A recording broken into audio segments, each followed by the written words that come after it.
CNBC आवाज पर market की पाठशाला में आप सबका स्वागत है।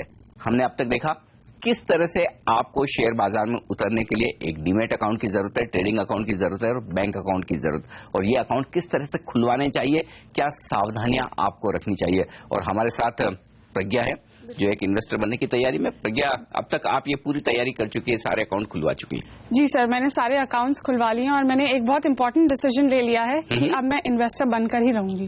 वंडरफुल। इन्वेस्टर बनने में और एक स्मार्ट इन्वेस्टर बनने में बहुत फर्क है। और इन्वेस्टर बनने का मतलब ये नहीं है कि आपने आज शेयर खरीदा, सोचा 9:15, 9:30, 10 बजे शेयर खरीद लूं, 3:30 बजे तक बेच दूंगी और अगर नहीं बिका तो वो पोर्टफोलियो में रह गया। तो वो इन्वेस्टिंग नहीं है। इन्वेस्टिंग मतलब सोच समझकर लंबी अवधि के लिए शेयर मैं वैसा ही कुछ करना चाहती हूँ। मैं एक स्मार्ट इन्वेस्टर बनना चाहती हूँ और सोच समझ के अपने पोर्टफोलियो को हैंडल करना चाहती हूँ। उसके लिए क्या नुस्खे बताएं? तो फिर आज हम आपको बताएंगे कि आप एक स्मार्ट इन्वेस्टर कैसे बन सकती है। और स्मार्ट इन्वेस्टर बनने के लिए सबसे पहले जरूरी है अपने आप को पहचानना, जानना और अपने फाइनेंशियल गोल्स को पहचानना।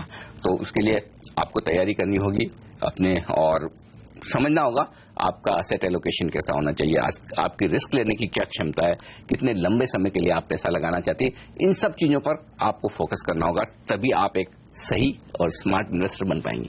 सर, आपने मुझे समझाया था कि शेयर मार्केट में काफी अच्छे रिटर्न्स मिलते हैं, तो क्या अच्छे रिटर्न्स कमाने के लिए मेरी जितनी भी सेविंग होती है मैं वो मार्केट में ही डाल दूं, क्योंकि कमाई अच्छी हो जाएगी मेरी? सारे के सारे पैसे? हाँ, क्यों नहीं। एक आपने कहावत सुनी है ना वो, कि सारे अंडे एक ही बास्केट में नहीं डालने के, सारे सेब एक ही बास्केट में नहीं रखने के। क्यों? क्योंकि एक खराब हुआ तो सब खराब हो जाएंगे, राइट? वैसे ही सारे के सारे पैसे कभी भी एक ही एसेट क्लास में ना डालें। एसेट क्लास से मतलब क्या है? जो अलग अलग निवेश के मौके हैं उन्हें एसेट क्लास कहते हैं। जैसे इक्विटी शेयर हो गए, जैसे फिक्स इनकम एफडीज या म्यूचुअल फंड हो गए, डेट म्यूचुअल फंड, या फिर गोल्ड सिल्वर हो गए, या फिर रियल एस्टेट प्रॉपर्टी हो गए। ये सारी एसेट क्लास हैं। तो आपको सारा पैसा कभी भी, चाहे मैं ये कह रहा हूं और आज फिर से कह रहा हूं कि इक्विटी सबसे बेहतर एसेट क्लास है, इसमें कोई डाउट नहीं है। सब लॉन्गर टर्म में सबसे बेहतरीन रिटर्न आपको इक्विटी में मिलता है, शेयर में मिलता है। लेकिन इसका मतलब ये नहीं कि सारा का सारा पैसा आप शेयर में डाल दें। अब आपको कितना पैसा शेयर में डालना चाहिए और कितना पैसा फिक्स इनकम में, एसेट क्लासेस में, हाँ, ये जानना जरूरी है, क्योंकि वो एलोकेशन कैसे करना है ये पता नहीं होता आमतौर पे। हाँ, अगर आप ये जानना चाहते हैं कि आपका कितना पैसा इक्विटी में जाना चाहिए और कितना फिक्स इनकम में जाना चाहिए, तो आप अपनी उम्र बताइए। उम्र क्यों सर? मतलब लड़कियों से उनकी उम्र नहीं पूछी जाती, ये आपको पता ही होगा। और डॉक्टर से कुछ भी छुपाया नहीं जाता। तो मैं आपको फाइनेंशियल डॉक्टर हूँ, तो बेसिकली उम्र जानने की जरूरत इसलिए है। एक थंब रूल है। थंब रूल ये है कि फर्ज करें आपकी उम्र 25 साल है, मैं अब सही वाली नहीं पूछ रहा हूँ, 25 साल है, तो फिर आपको करना क्या है?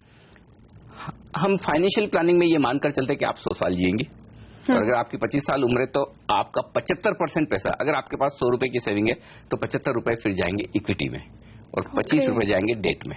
और जैसे जैसे उम्र बढ़ती जाए, 50 साल की उम्र हो गई तो फिर 50-50, उसके ऊपर उम्र हो गई तो इक्विटी का पोर्शन जैसे जैसे आपकी उम्र बढ़ेगी इक्विटी कम होती जाएगी आपके पोर्टफोलियो में, फिक्स इनकम या फिर दूसरी एसेट्स ज्यादा होंगी। तो ये एक थंब रूल है, लेकिन जरूरी नहीं कि ये सबके लिए सही साबित हो। लेकिन हाँ, एक बेसिस के तौर पर आप ये मान सकते हैं कि आपकी उम्र जितनी है उतना ही आप फिक्स इनकम में रखें, बाकी बची हुई उम्र यानी कि 100 साल में जितनी उम्र बची उतना आप इक्विटी में डालें। लेकिन सर, अगर मुझे कोई लक्ष्य हासिल करना है, अगर मेरा कोई गोल है, तो उसे ध्यान में रखते हुए हम कैसे इन्वेस्ट करें मार्केट में? हाँ, ये बहुत जरूरी है। जो कहते हैं ना कि good beginning is half done, यानी कि अच्छी शुरुआत कर लो तो काम आधा हो गया। और अच्छी शुरुआत करने के लिए सबसे ज्यादा जरूरी क्या है प्रज्ञा? प्लानिंग अच्छी होनी चाहिए। और प्लानिंग करने के लिए सबसे पहली बात एसेट एलोकेशन की आती है। और एसेट एलोकेशन में सबसे पहले आपको यह अंदाजा लगाना है कि मैं किस एसेट क्लास में कितना पैसा डालूं। देखिए, शुरुआत करते हैं प्रॉपर्टी के साथ, क्योंकि हिंदुस्तान में लोग प्रॉपर्टी में पैसा लगाना ज्यादा पसंद करते हैं। लेकिन प्रॉपर्टी में इन्वेस्टमेंट करने के बजाय इस लिहाज से ज्यादा पैसा लगाएं कि आपकी रिक्वायरमेंट है।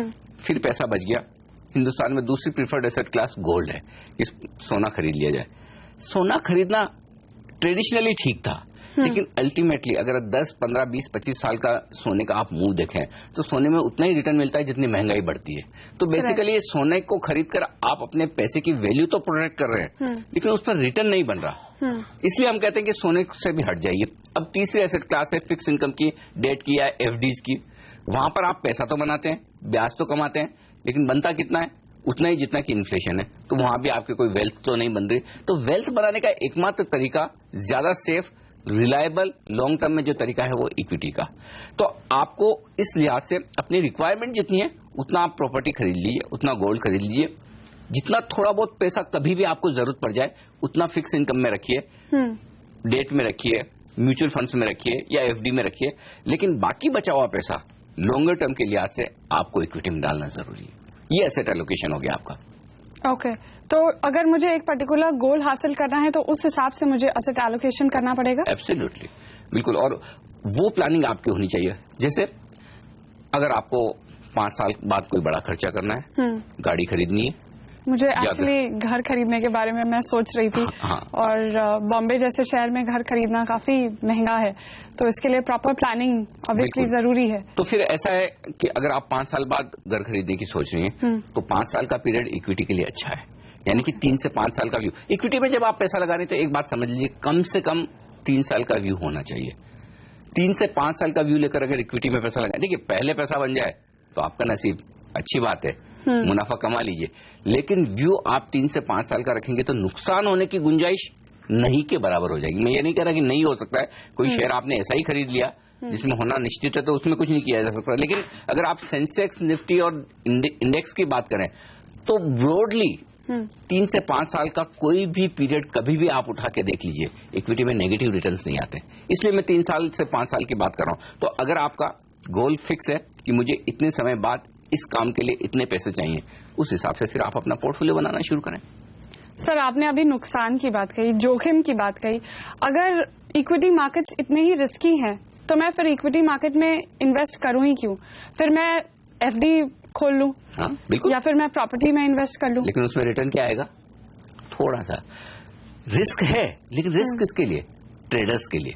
जो उतार चढ़ाव होता है वो ट्रेडर्स का फ्रेंड भी है और दुश्मन भी, क्योंकि अगर आपने उस उतार चढ़ाव को सही पकड़ा तब तो आपने फटाफट ट्रेड कर के पैसा बना लिया, लेकिन अगर नहीं पकड़ा तो फिर आपका नुकसान होगा। लेकिन इन्वेस्टर्स के लिए ये जो उतार चढ़ाव या जो वोलेटिलिटी कहते हैं ना, जो रिस्क कहते हैं, ये इसकी फ्रेंड है।